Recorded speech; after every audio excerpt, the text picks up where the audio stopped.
simple. The concern was that the former Confederate states would continue being bad actors.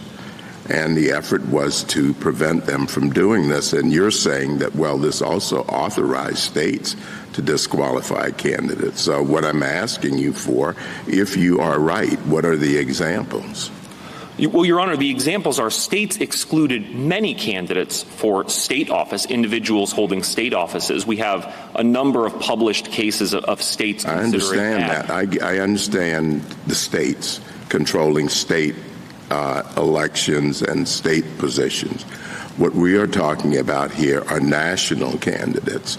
I understand. You look at Foner or Foote, Shelby Foote, or McPherson, they all talk about, of course, the conflict after the Civil War. And there were people who felt very strongly about retaliating against the South, the radical Republicans.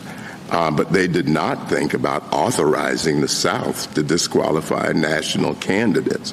And that's the argument you're making. And what I would like to know is, do you have any examples of this?